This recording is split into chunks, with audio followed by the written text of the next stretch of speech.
Welcome to Southwest Florida Real Estate Update, hosted by area realtor Jim York and York Real Estate Group of Downing Fry Realty.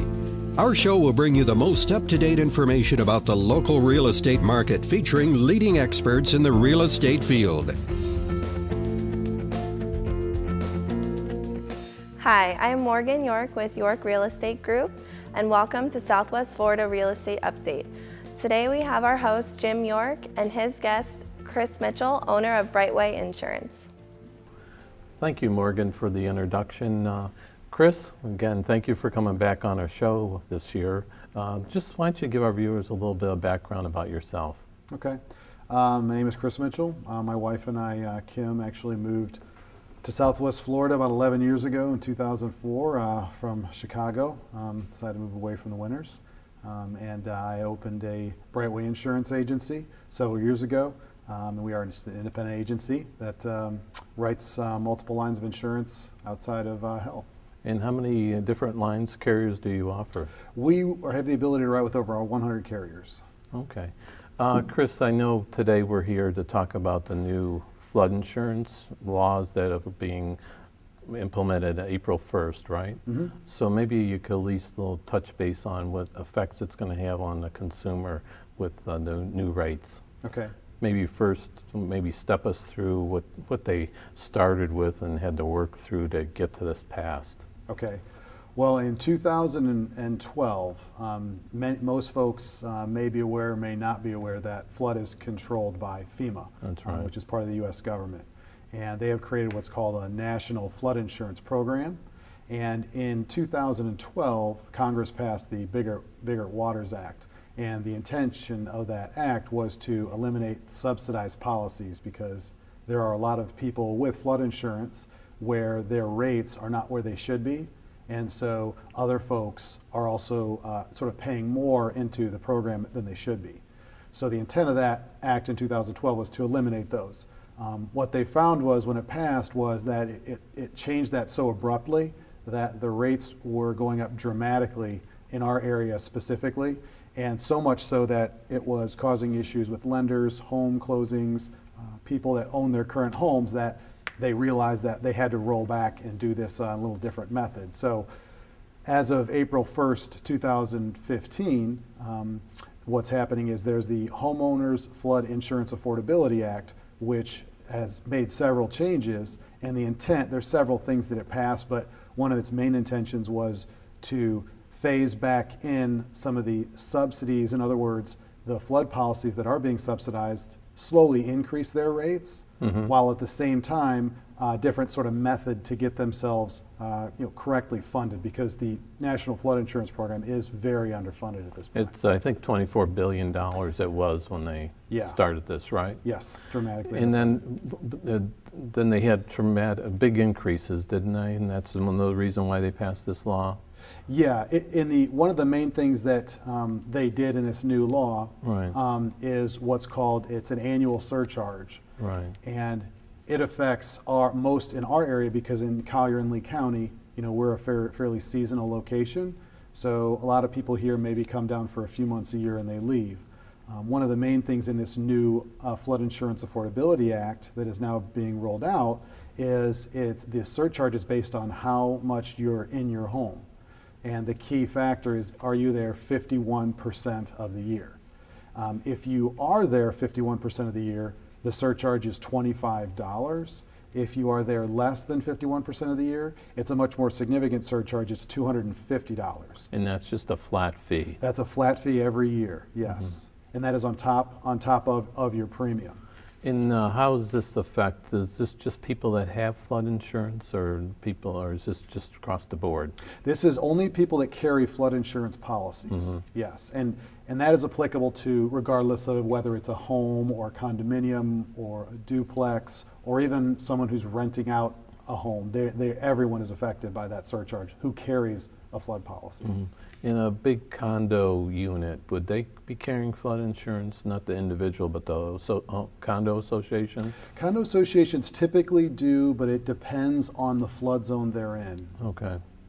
If they're in a high-risk flood zone, they will carry it, yes. And then individuals can carry flood insurance on their own if they wanted to in a condo association. Yes, if they want coverage for their unit inside, they'll need to have their own flood policy. Okay. Yes. So this bill is going to affect a lot of our maybe even foreign people that can only be here 6 months out of the year, right? Absolutely, yes. Yeah. And how are they verifying this? And when is it due? Is it due when they renew their policy, or is it due when they're, enacted right now?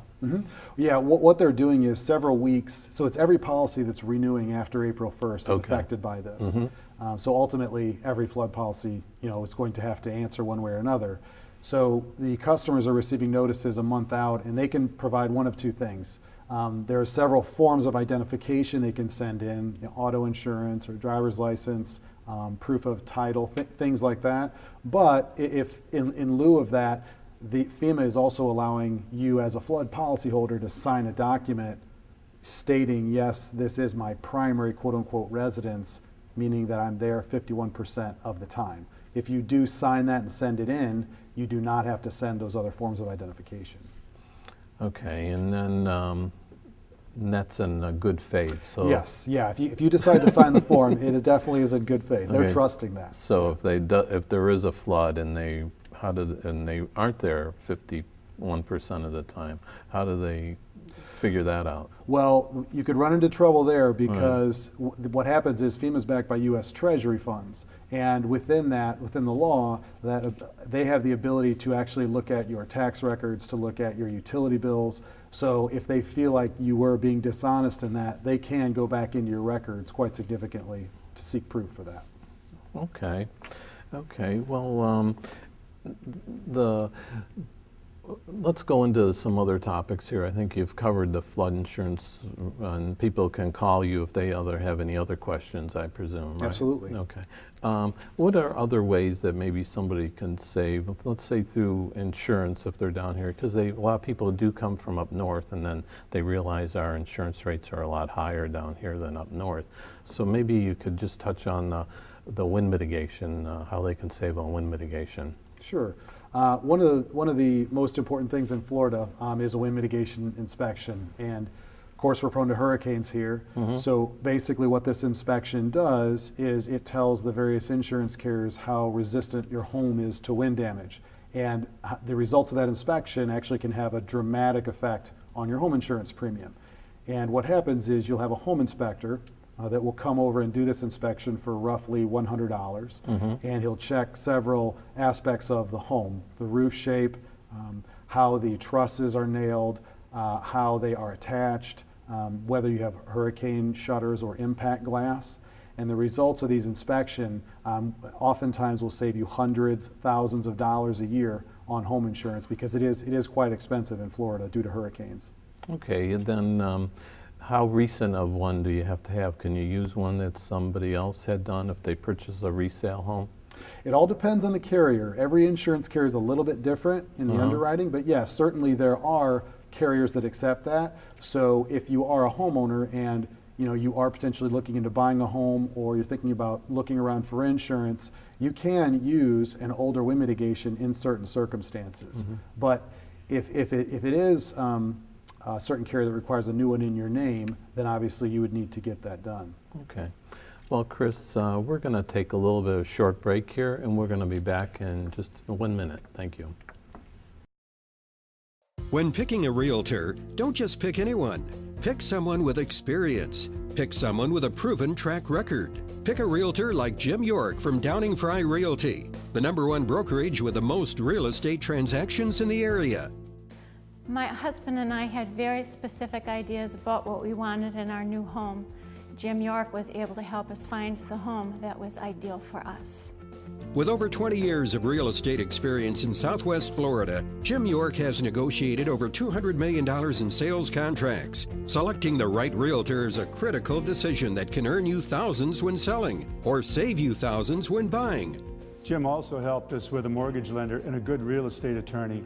He went that extra mile, and his experience says it all. Call Jim York for a no-obligation meeting at 239-273-6727 or visit his website, www.naplesyorkrealestate.com. Welcome back. Chris, let's just touch base on age of homes, especially with mitigation and insurance rates. What year should people be looking, how far back, that meet the new hurricane regulations? Well, specifically for wind mitigation, 2002 is an important sort of date, because what happened was the Hurricane Andrew, the codes that were implemented in Miami-Dade County were brought to our coast. So anytime you've got a home that's older than 2002, it wasn't built up to the current standards of that code. So you really, if you're buying a home older than that, it definitely is worth your while to get a wind mitigation. I mean, there are certain times where the wind mitigation may come back with no credits. That is very rare, but it is very important to do that. For example, if maybe you're buying a house that's newer than 2002, 2005 or so, sometimes it can also be to your benefit to get a wind mitigation with regards to hurricane shutter protection credit. It just depends on the carrier. Many carriers will provide that credit whether or not you get the inspection. So oftentimes it's best, if you're, for example, buying that new house, to call an agent and ask and have that shopped for you, because you may not have to spend that extra money. And what's the difference between a wind mitigation and a 4-point inspection? Well, the wind mitigation actually helps your premium from the sense that it's going to provide you some discounts, and it's telling the carrier, how strong your home is built for protection from wind. A 4-point inspection is something that is typically required on older homes. Most carriers would consider older 30 years or older, but it's different by carrier. And the 4-point inspection, what it does is it checks the 4 main systems of your home, which is the roofing, the plumbing, heating, and also the electrical systems. And basically, the inspector is saying what type of systems there are, he's saying the condition they're in, and how much life is left, and if there are any sort of red flags that pop up on those inspections. Okay, and then maybe tell our viewers a little bit about tile roofs and shingle roofs and permitting and how long they last, or the insurance carriers look at the longevity of a roof. Okay. Well, shingle roofs, typically carriers are okay with them up to 15 years. But there are different types of shingles. There's architectural as well as 3-tab. The architectural may last up to 20.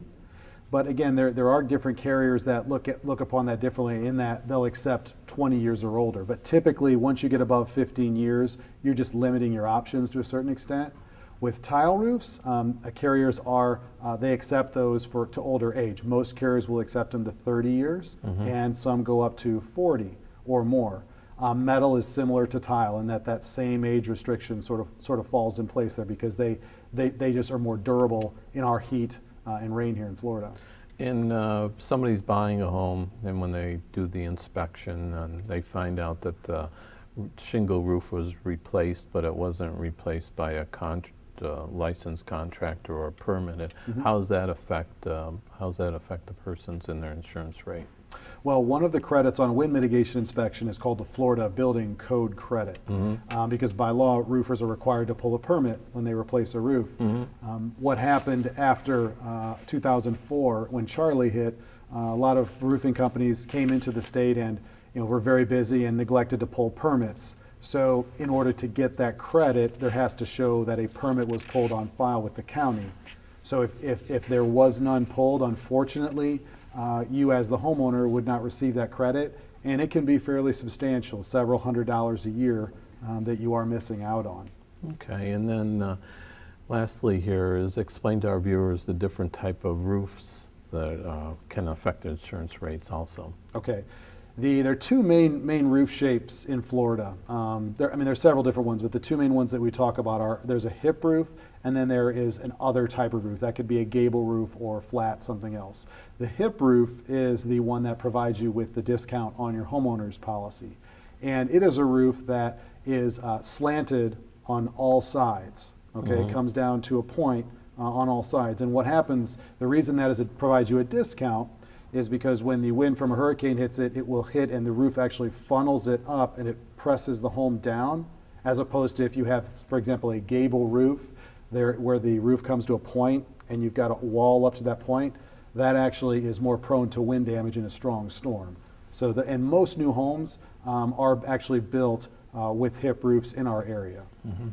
And one other thing is, I keep thinking of these questions for you, is about flood zones. How are they rated? X, A? Could Okay. you just explain to our viewers a little bit about that? Yeah, absolutely. The three main flood zones, you've got your preferred zones, which are mostly X zones. Right. And then you've got your high-risk zones, which are A zones. And then you've got your coastal zones, which are V zones. The coastal zones are typically those right along the coast. And those, of course, are your most expensive policies. The A zones, which are the high risk, those have different categories. For example, in Collier, what we saw when FEMA remapped all of Collier was that many homes were being moved from that low risk or X zone to an AH zone, which is a higher premium. And it also means that, you know, if you have a mortgage on your home, the lender is going to require now that you carry flood insurance. Okay, and what website can our viewers go to look up flood zones?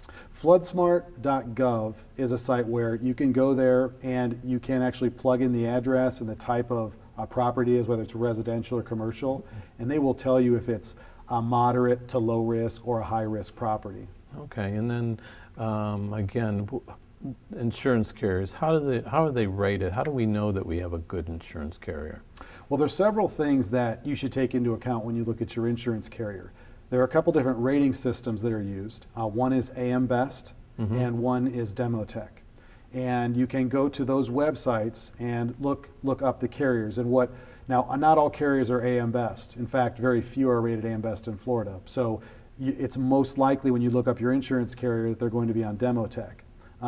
What happens is the things that you should look at within those ratings are, number one, obviously they want to be A-rated. Right. But you should look at the years they've been operating in Florida, the years they've been writing business here. Right. Because if you were with a carrier that was here prior to 04 and 05, that's telling you that they've got a lot of financial strength. They know what they're doing as far as writing homes because they survived those terrible hurricane seasons. In addition to that, surplus. What's the amount of surplus they have on hand? Right. And reinsurance is very important, the level of reinsurance they carry. Okay, Chris, we're going to take a little short break here, and we're going to be right back with a question from Morgan. Okay. Selecting the right realtor is a critical decision that can earn you thousands when selling. Jim sold our villa in just 2 days. We got the highest price in the community. He then helped us to negotiate and purchase our new home here in Tiburon. I'd recommend Jim. His expertise made all the difference. Call Jim York for a no-obligation meeting at 239-273-6727 or visit his website, www.naplesyorkrealestate.com. Welcome back, Chris. We're going to go to Morgan, and she's going to ask you a question, okay? Okay. Mr. Mitchell, we have a question from the audience. What should people look for when comparing rates and coverages? Well, there's several things you can look at when you have your insurance policy. Some of the more important areas are, number one is coverage A. That's your dwelling coverage, which is how much are you insured for. We see policies quite frequently where they are either overinsured or underinsured. So for example, when I go to the property appraiser and I will see the various aspects of a house, you might be overinsured. And what will happen at a claim time is you don't necessarily receive that value because the carrier will look to do a replacement cost estimate and look to you for that. Exactly. One other area is personal property. Many folks can come in and they may have a lot more personal property than they need because they don't necessarily understand that there's very limited jewelry and art and antiques coverage within that. It's a separate rider, yes, right? And that actually takes quite a bit of value out of what people may think they're covered for. Right. And then your deductibles, that's one way you can potentially save. It sort of varies by carrier in that you can actually be provided with a dramatic amount of savings if you raise your deductible a sum, whereas other carriers it may not be so advantageous for you. Yeah, what I've learned with clients, even myself, since over the years I've learned a lot, but people always are looking for the rate, and sometimes that's not necessarily That's the right thing to be looking for. It's really to look for the coverages. Yes. And I know you've set some examples on things we've done together, is that, you know, a person was insured for $400,000 home, but the replacement cost was whatever, $275,000, and they were paying for the $400,000, which if they ever had a problem, they would have never been able to collect that much money. That's right. So I think it's something that people really need to sit down with an experienced insurance agent and go over it, not just call on the phone and take their word. This is what it is. Absolutely. And by that, Chris, I really want to thank you for coming. I know you're very knowledgeable, and I've done a lot of business with you, and hope you'll come back and give us an update. Well, thanks, I appreciate it. Thanks for having me. Okay, thank you. All right.